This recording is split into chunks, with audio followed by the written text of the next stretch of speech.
Morning, Mark. Good morning. Hey there. So you and I, we've had a lot of conversations recently about daily improvement. We've seen it has maybe a missing highway or bridge within organizations to help them really take their strategy to the next level. So I thought we could do some interviewing of each other and just talk about the daily improvement program and have a little nerd fest here. You ready for that? Sounds good. Sounds good. Awesome. All right.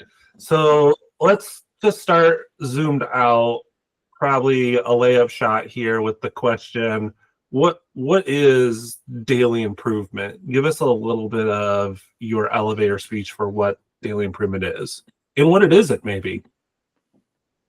Sure. So daily improvement is a way to connect uh, everyone throughout the organization into your strategy to make improvements, whether it's at a strategic level or tactical level, to help move the organization in the right direction.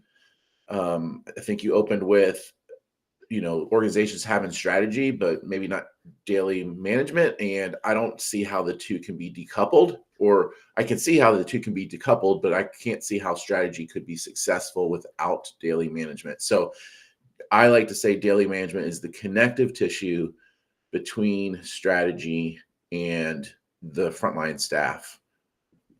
Great. I've heard that analogy a lot from you, and I think that's a wonderful way, very visual way to describe what daily improvement, daily management is. It goes by a handful of different names. You'll hear it called managing for daily improvement. The other one I hear it is LDM, lean daily management. So, if anyone's listening to this and trying to ascertain what it is we're talking about, we're really talking about, how strategy goes from a written plan to a regular conversation that unites the workforce towards a common purpose that really helps them have dialogue about what the plan is and how is it going and what can they be doing to help contribute to it. So thanks for getting us started with that.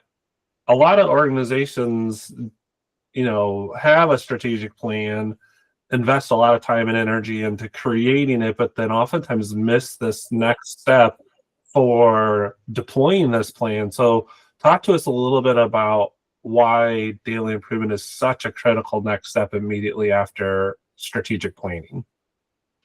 Yeah, so the daily management component is the infrastructure for the deployment. So, I feel like the planning and the deployment need to go hand in hand. A lot of organizations do well maybe at planning. So if you can think in your mind's eye of a boardroom where there's a bunch of executives sitting around there, and they're maybe in a lock-in for a couple days, creating a vision and a plan for the next 3 to 5 years, for the next year. And, then they leave with a sense of accomplishment that they did something and they're patting themselves on the back. And that plan just becomes maybe a stack of papers or a file on the computer, and it never really gets deployed out into the organization in any meaningful way that others can be engaged with the plan. So it might be just a set of metrics that come out of that planning meeting that people are surprised that they're held accountable to maybe at their next year annual performance review. So the deployment piece is, now how do you take that work that has been done in the planning sessions and deploy that through the organization? So, there are a lot of methods to do that and a lot of different strategies, and there's probably some that we haven't even thought of yet. But what we want to do is make sure everybody's plugged into that great plan. Everybody understands what it is that they're doing. Everybody understands how they are contributing to different tactics that will help the organization get to where they want to be. And, we use several different tools and structures and rituals and systems all to plug people in. And I'm sure that we'll get to those components in a bit. Yeah, I think you teed it up for kind of the next step in our conversation is maybe helping to describe the system itself that supports this critical activity of goal deployment or strategic plan deployment, what are some of those tools and techniques? What's the systematic way that daily improvement helps to take strategy from concept to reality? Yeah. Again, I don't know if there is a single way, right? I'm sure that the executives could probably leave that conference room and just go out with the paper in hand and go tell everybody. Mhm. um, but what we've seen to be successful is to create maybe a visual management system or a set of visual management systems that all work together at different levels of the organization, because there are different strategies and tactics that work at different levels of the organization, that you want to plug the right person into the right level of the plan, Mhm. so that they can be successful. So there are some things that maybe your middle management might be more plugged into than maybe your frontline staff. And there's some items that your frontline staff may have more of an impact on directly than your middle management may. So how do we get the right portions of the plan to the right population of people? And we've seen a structure used, using visual management or boards, Mhm. to conduct huddles around those boards. So you're creating the right conversations around visual management at the right uh, phase or right level of audience for that plan. So, hearing you kind of talk about the system and structure, I heard maybe three ingredients, possibly four. One ingredient for this to work is visual management. It's bringing to life the contents of a plan in an easy to understand way, and putting that information in the environment in which the work is happening in a way that the operators who are doing the work can understand what the plan is and how they're progressing towards it, using visual information to communicate that. So, one ingredient, visual management. And then the conversation, the dialogue that happens around that information. I think I heard you say huddling. So it's the huddling to round on performance, but also huddling to discuss change initiatives and actions and tactics in the operational space that are underway to help keep those things on track and top of mind for the operators. And it's really the operators who are doing that problem solving, and they are being facilitated and supported by leadership. So I believe a third ingredient is leaders serving as coaches and supporters as part of this system. So three things there: visual management, huddles, and leaders as coach. Is there another key ingredient in the mix that has to be there for this program to work? Not that I can think of right now, but as you were talking, one of the dangers could be just understanding maybe what the KPIs are, or the objectives that you would need to hit, and deploying that down to maybe mid-level management. I always have said, and I've seen, if you give people a number or a target to hit, they're going to hit that number or target. You won't understand maybe how they hit that number or target, and it may not be uh, as you planned. It may not be the most ethical way. It may be a lot of fiddling with the numbers, or whatever it is. So I think it is important to have all those components there to create that visibility and transparency, to not only providing what the goal is, how what the objectives are, and how you're going to meet those measures, but also making visible what actions and plans that the teams are coming up with that lead to the favorable change, hopefully. Great. So it sounds like we're moving to the next step of, if that's the system, how do we create it and really establish a state of readiness or preparedness for the visual management, the huddles, and the leaders as a coach to really occur successfully.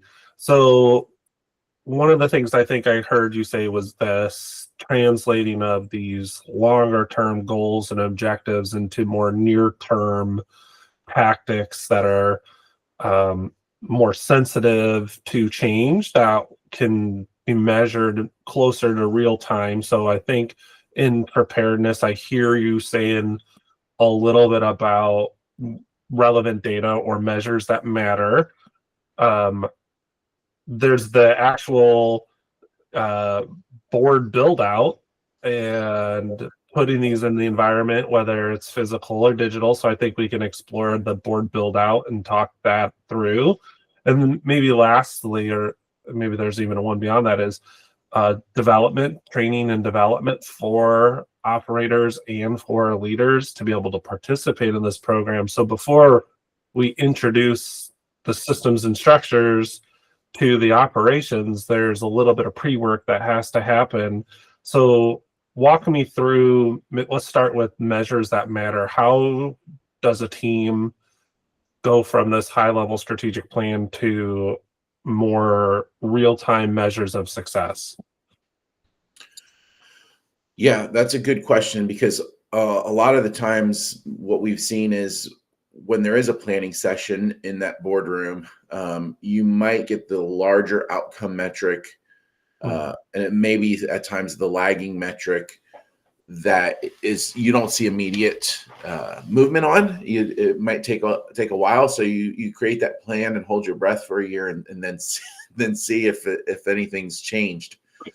So there really needs to be thought around, okay, this is ultimately what we want to move, but there are other things that we can do, and there may be some leading KPIs or something that can go into these, so we know if we're making advancement in the right direction quickly and make adjustments there.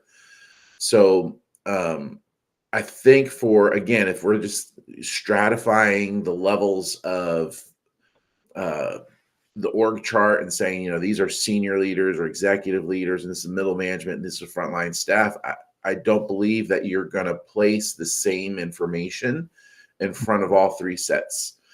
So the most senior staff at the highest level, they may be using I love X Matrix, because we're a nerd program and we'd like to nerd out. I love the X Matrix.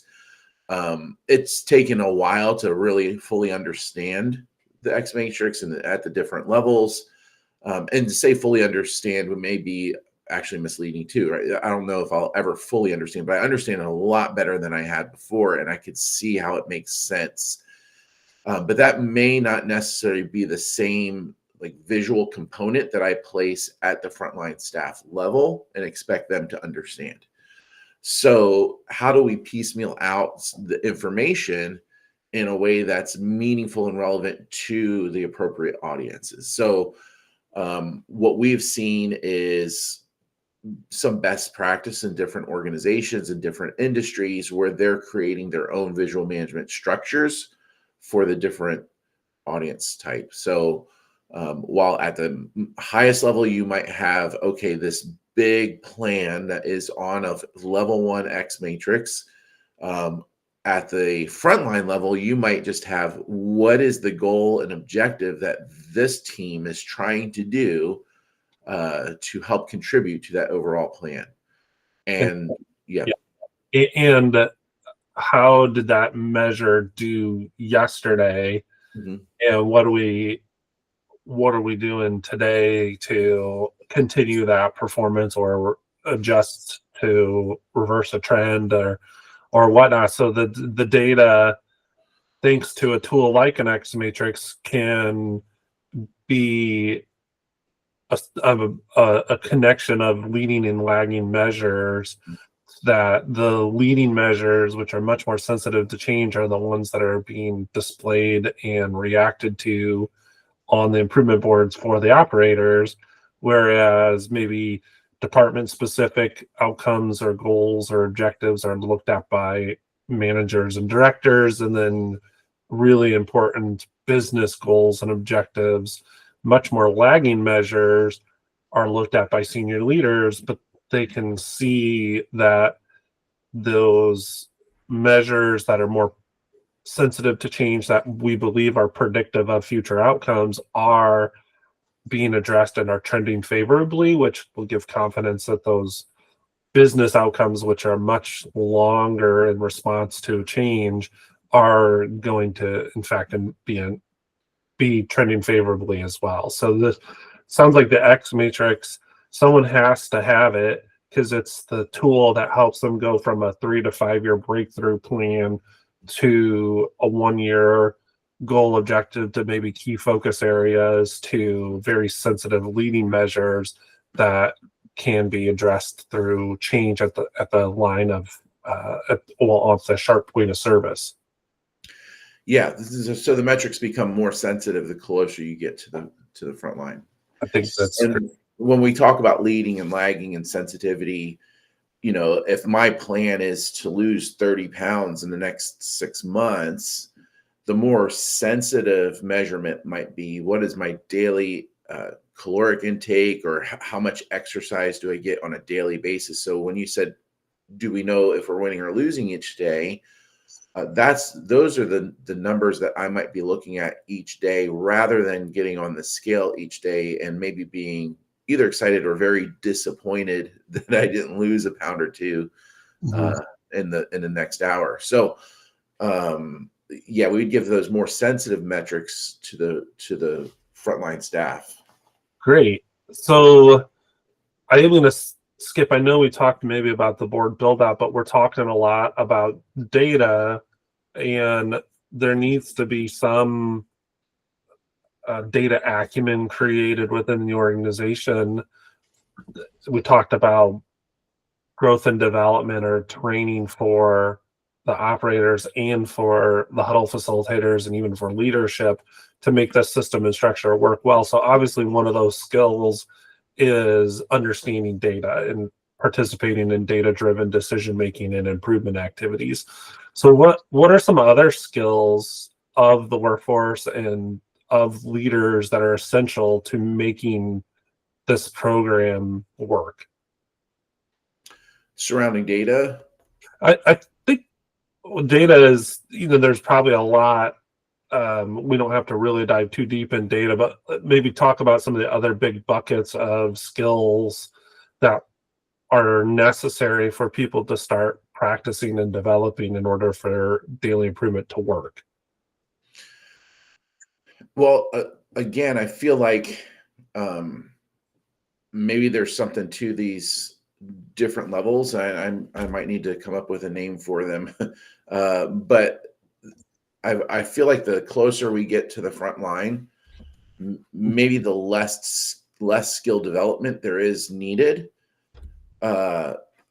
And that's because you want to remove any barrier to entry for people to get involved with process improvement on a daily basis. I think at the mid-level where we're managing, the big piece is to learn how to go from directing to coaching, right? So you're going to be coaching the frontline staff. So you are in essence becoming the teacher on how to interact with the different pieces or how to contribute on a daily basis, and not running around with your hair on fire trying to do it yourself, or trying to make the metrics fit or work to the goal. So I like to think that there's not much intensive obviously the frontline stuff has to learn what the pieces are and the components are to the visual management, but we need to be putting a lot of thought on how do we make these pieces in visual management so intuitive that people will just know what it means by placing it up on the wall or on a board or whatever that is. It's just going to be, they're so familiar with their work that these pieces are going to be just so intuitive and familiar. They're going to know how to interact with them. And that might be a miss sometimes that we do see, is that sometimes the boards that we're putting up with good intention are maybe a bit confusing, and hard to understand and send people running in the opposite direction. And then we're wondering, why isn't visual management, or why aren't these daily huddles working in my space like they do in other organizations? Gotcha. So they have now this tool, this mechanism that really helps them evaluate performance as a team more regularly and in more real time. And sometimes that's going to surface that a gap exists between where they are and where they want to be.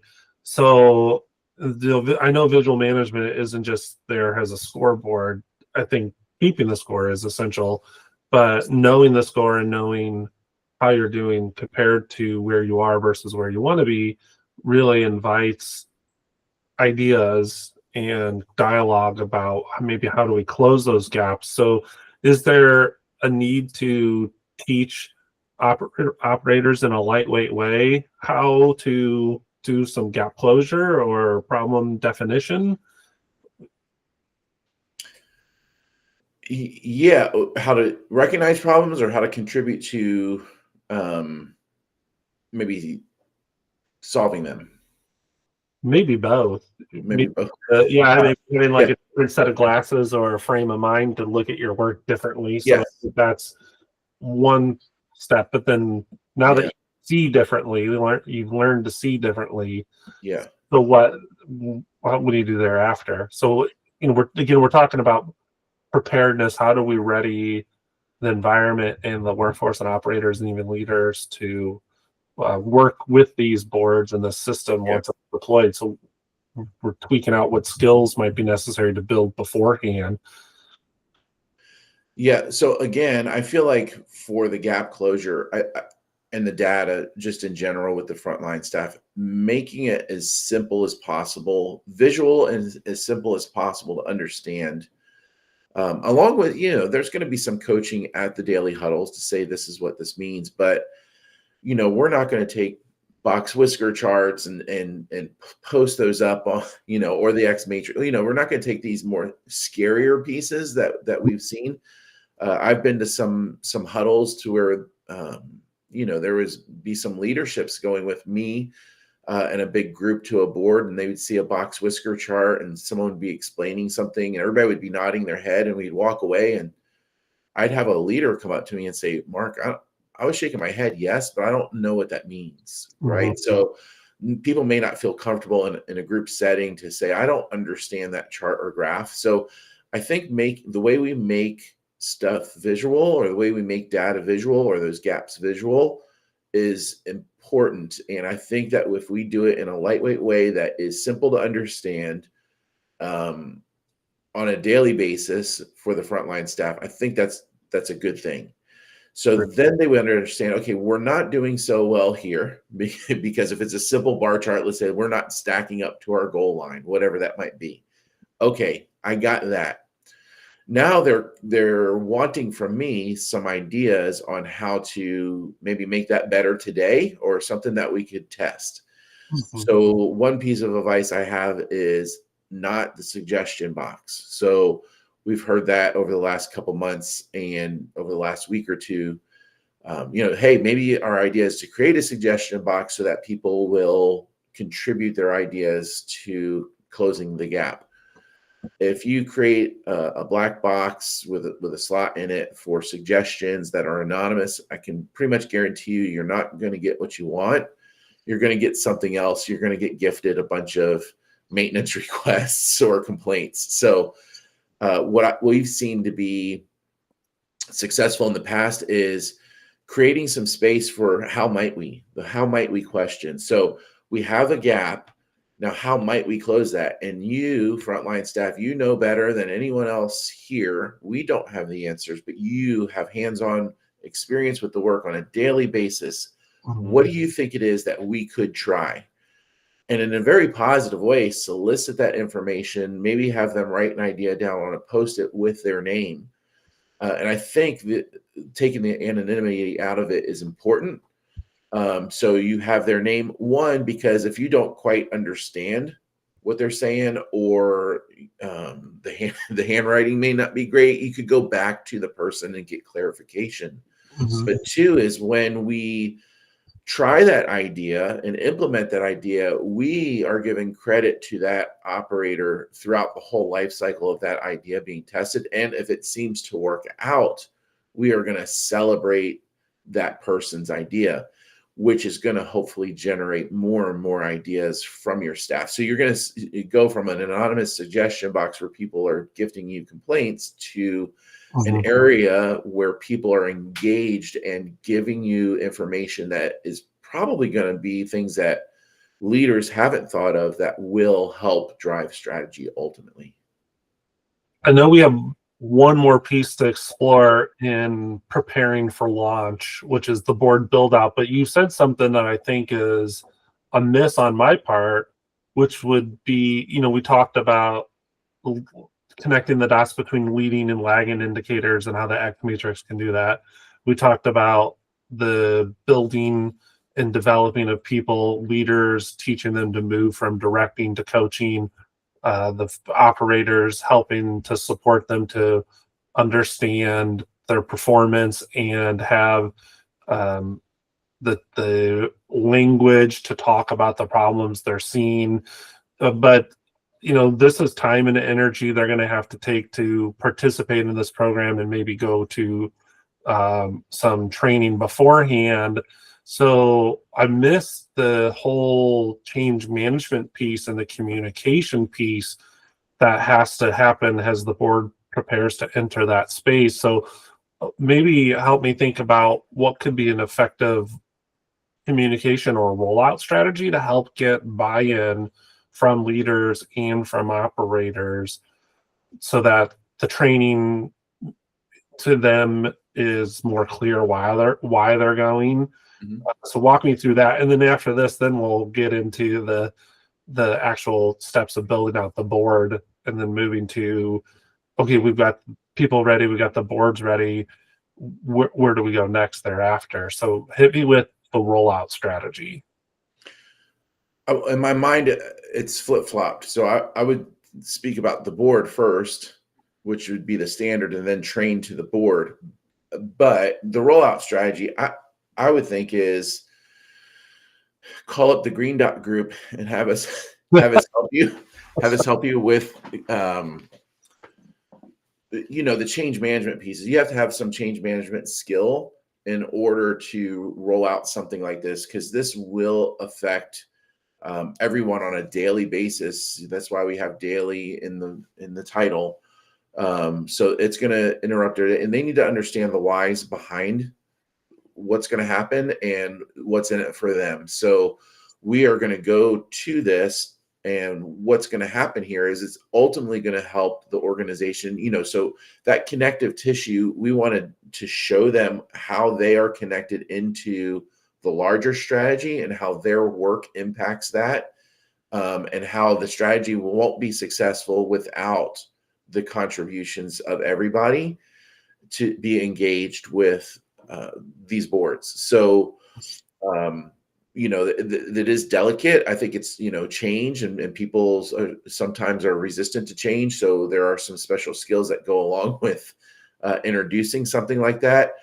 However, the approach I think that we've seen in the past is if we could get an area set up on boards and they are being successful with the boards, what you're going to see is that area is way more engaged. They're driving a lot more change. They're having bunch of hand clapping and high fiving going on, and their work is getting smoothed out, and they're contributing to strategy. And the front line or the leadership is coming by and handing out hand claps to the staff for their ideas. That is really I would say the driver for the rest of your change management program within the organization. So you just need maybe some help maybe at the beginning to create that vision. But once you successfully implemented a model of what good looks like, I think then the strategy would be to bring in other key areas within the organization to come see what this daily management looks like, and create a pull within the organization to, other areas are going to say, I want that. And Mhm. so in lean, we go where the pull is, and we continue to set up board after board or system after system in these areas that create pull.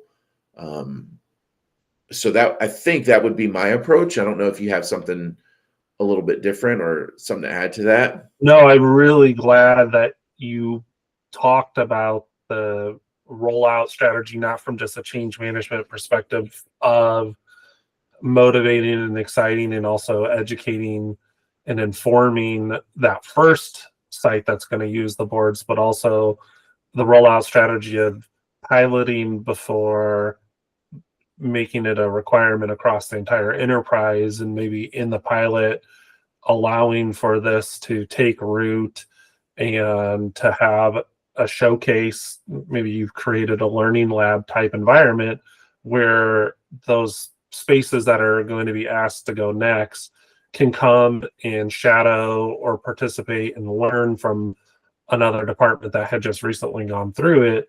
And then the rollout kind of gains a different type of momentum because it's no longer leadership or a third party consulting group who is requiring you to participate in this program. It's your peers who told you, hey, I was resistant to this too, but here's the difference this has made in our team's work.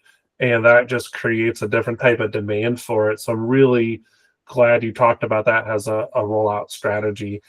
We're going to keep going further on that thread of how do you know that pilot's worked and you're ready to spread. But we have one more question in preparing to launch, and it's probably a pretty easy one, is building out the boards. What from a physical or digital environment, really, what are the artifacts we're trying to create? Well, I think that's dependent, right? It's dependent a bit on what the organization is trying to accomplish with the boards. For change management, the daily change management boards, we have a system to where, again, we're creating maybe some different boards for different levels of the organization, but just right where the rubber meets the road at the front lines, we are creating space. We're creating space for individuals to contribute. So we already talked about, like, how can people express their ideas. So we might have space on our boards for how might we section to collect ideas. We might have a section, you mentioned that, auditing our leading metrics and saying, okay, how are we doing? Are we winning or losing each day? Yes or no? So we want to create that visibility and make sure that we're creating some action plans on a daily basis. So we'll have some space for that. We also will let the frontline staff know what are the important tactical implementations that are happening right now within your area. And we don't say these are all the tactical implementations that are going to happen this year within your area, because there might be hundreds of them. So we're just going to give them maybe 3 or 4, right? So 3 or 4 tests of change at a time that's happening within their area, but nothing more than that. They are already busy with their work, and we understand that. So we are not trying to change everything all at once. So just what is important, what is happening right now, so that they are aware, even if they're affected by that change or not. If they see it happening somewhere within their work cell or department or unit or area, they understand, oh, okay, we discussed that today in our daily management huddle. So we create some space for that. If there's any artifacts that come out of the changes that we're currently working on, like some new standard work has been developed, or there is a new visual training guide that tells us how to do this function a little bit differently and more successfully, here it is, and let's talk about that. So we'll create some space there for that component as well. So it's really dependent on the organization and what information we want to deploy at what level. I feel like that's where, bringing us in or having your own operational excellence team to help develop that is important. And it may look different from organization to organization, but it's going to have these types of components in them for, it may be different from organization to organization, and it may be slightly different from area to area or department to department, but it probably shouldn't be within the same organization, if that makes sense, right? Because if you have people that are moving from one area of the business to another area of the business, you probably want it to look the same so that they're not interacting with a whole different daily huddle or visual management piece that they don't understand. And one thing that we're really clear to do is to separate what's happening on our change management board than what's happening on the bulletin board, and keeping that separate. So what we've seen is some kind of creep that will happen is if they don't understand their board totally, then they're going to throw the barbecues and birthdays up onto their change management board as a method to communicate something that they're more familiar with. Now, a bulletin board would be appropriate for those types of announcements that are going to happen, but the change management board should be focused on change and what will ultimately drive strategy. And if we're not understanding it, then there's probably a need for reinforcement to teach that. And depending on the size of your operational excellence team and the black belts that you have, you may need extra support for that. Great. I heard a couple of artifacts in that you talked about the different levels of the organization, and I think a lot of the examples you gave was because you were talking about this program from the ground level, where the operators are the ones consuming the information. So just kind of repeating back some of the things I think I heard was something on the board. A space there is dedicated to tracking and trending and understanding those measures that matter and how have they behaved over time, and are we winning or losing. So there's some space dedicated to that. Also sounds like there's a little bit of space above that shows why those measures matter and how they connect to the bigger picture.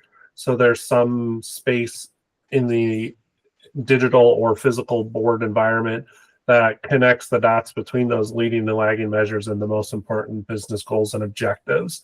So then I think I heard, okay, based on how that measures behaving, there's change that might be needed to influence that measure's result. And there's a space dedicated to change management. I think I heard you said it's a dedicated space that allows them to visualize and see the 3 or 4 tests of change that is happening in their space. So that's a part of the board as well. And then it also sounds like there's maybe a need for space for important communication to happen as well. So being able to present a challenge or to invite ideas in a dialogue, you need a dedicated space for conversation to happen, maybe a conversation space on the board as well. So, there's a lot of resources available on our website and even through other organizations' websites, and even I bet if you ask chat or another resource like that, it would suggest some of those key components, but I think I heard some of those in there. I do want us to now move to the piloting part of this program where you're testing the use of the boards in an environment. And I want to kind of explore with you this center of excellence, or this model cell that gets created that then gets replicated into the next area and the next area after that. How does an organization know? What signs are they seeing that says the board's been deployed and it's no longer our board from a leadership perspective, or our board from a third-party consultant, to it's their board, they're owning it? So what signs do we see that said they're now owning it and this board is ready to become part of the showcase? Yeah, you're going to see that transition of ownership happen. So we're going to go from explaining to what the board is to where you're going to get staff actually saying, I would like to present what's on the board. Mhm. It may start out with some staff just kind of gravitating towards the board and asking questions and being there to support and answer the questions for them. And there's going to be energy, you know, people show up to work and they want to do a good job. And when they don't know what they're supposed to be doing or how they can contribute to making their work better, that can be very deflating. And so therefore you become someone that just punches in, does their work and punches out and says, okay, I've done my job. Mhm. Mhm. And that starts to shift to, well, hey, I'm going to punch in, but right after I punch in, they're going to ask me for what I think can happen. And that's more exciting, right? So you're going to see the engagement level within that cell or center of excellence, that area. You're going to see some energy happening. You're going to see folks that want to present. Of course, there'll be some that still resist, but I think you'll have your early adopters, and you'll sway over some later adopters. And then we even experienced, right, some laggers become champions of this. So you're going to see the ownership shift, and that's a wonderful thing. I think in lean, again, that middle management piece doesn't have to do a ton of work. Their role shifts from doing to coaching, right? It's not that they're going to do no work anymore. It's just their work looks different. So they're going to be able to coach and develop people. And what we've seen practically from the boards Mhm. is higher engagement from staff and less turnover. So if you're more engaged, you're going to have less turnover. And then we've also seen succession planning, a career ladder developed because of boards. And you're going to say, well, how does that work? Well, when we're when we're bringing leadership to the boards, and all of a sudden now you have the frontline staff articulating what they're doing to help drive strategy. That's how you know, as an executive, as a leader, that the work that you did in that office space for that planning session is really now being deployed. You're now hearing back those great plans and Mhm. the tactics that are being used to drive those objectives. The frontline staff is articulating that back to you. That's when you know you completed that whole feedback loop. So what you're going to see is the engagement. You're going to see involvement. You're going to see development of people. You're going to see retention of staff, and you're going to see the actual deployment of your strategic plan, all through the use of these visual management pieces. What a strong component to have within your organization. I think there was a very strong human case there in what you were describing of how ownership has been transferred from leaders and maybe a third party consultant or even your internal black belt team to the area, um, the area's leaders and informal leaders and operators. So strong human case because in that there's excitement, engagement, and meaning in the work that they do now. And then there's a strong business case because your strategy is becoming more fully deployed because it's clearly understood and work is happening that's aligned to it to drive it forward. So the daily improvement program is extremely valuable to organizations. I think now that you've created this pilot, the last question I kind of have is about sustaining that excitement and energy in your initial pilot space, but also spreading the practice of daily management or daily improvement into the next area or areas, maybe call it cohort two. How do you go about sustaining excitement and energy while you're trying to spread and scale up this system? What is maybe a critical path forward in doing that? Well, I think for the sustainment of energy, I think it's almost like the sun. It's self-sustaining. If they're celebrating their success, right? Like they're testing their ideas, and even celebrating when you don't have success, right? But celebrating the testing of ideas is going to drive more and more engagement. You'll see a shift from, oh, do we really have to spend this 10 minutes at the beginning, or a shift talking about this, to like, we get to do this, and you're going to have to figure out ways to pull them apart to get to work. So there'll be that type of energy. Hopefully there'll be a cadence to where the executive leaders will come by and take a look, so that they get to show off and they get to present out, like I was saying before. That creates more energy. And then when they understand that other units, departments, areas are coming to see what they're doing, that is another energy boost. So, just doing the good work, I think, helps to sustain that energy. And when the other units, areas, or departments come and they see that, it's infectious, right? They're going to say, I want that same type of energy when I come to work and in the work that I do. So that's where I think you get that pull. You generate that pull because people are attracted to that, and they also want that for their area or system. So I think that's how you create it. And was the other question, how do you spread it? Or Yeah, I think I heard in the spread is that initial pilot area, cohort 1, is the mentor to cohort 2, and then once cohort 2 stabilized, cohort 2 mentors 3. So there's this wave type effect of in the previous success story inspiring the next success story, and that just continuing to be the ripple of change across the organization.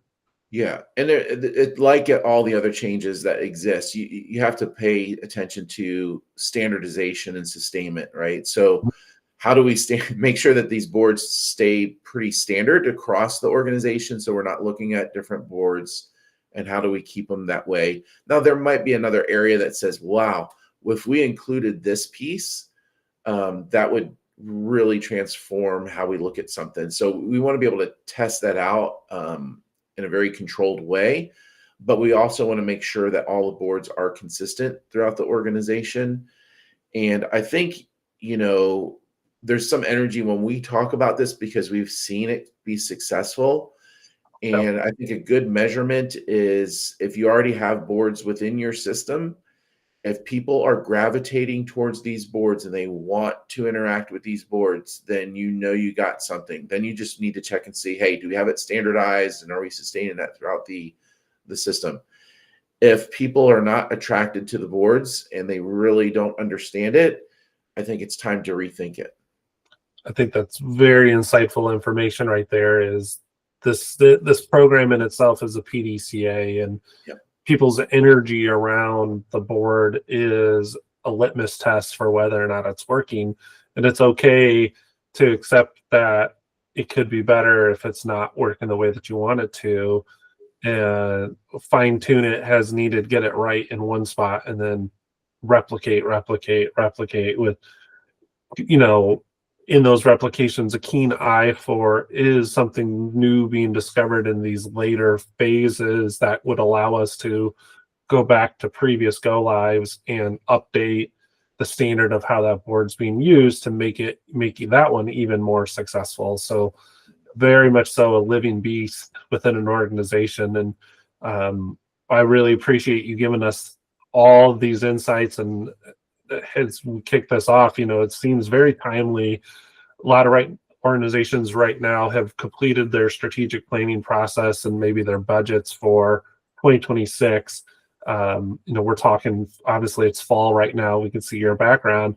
So this is the next step after they've got that plan created. How do you breathe life into it and transfer ownership of that plan from the highest levels of your organization to the sharp point of service in which the work actually occurs?